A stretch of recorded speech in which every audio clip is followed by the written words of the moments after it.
Info terkini jembatan.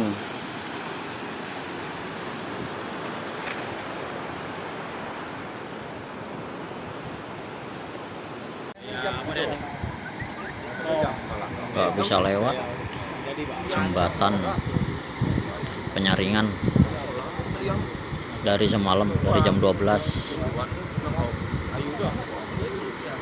hancur akses satu-satunya Denpasar Gilimanuk. Ini keadaan sedang lewat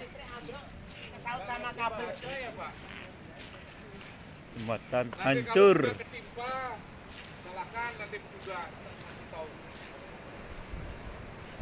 Tidak bisa lewat, jembatan hancur.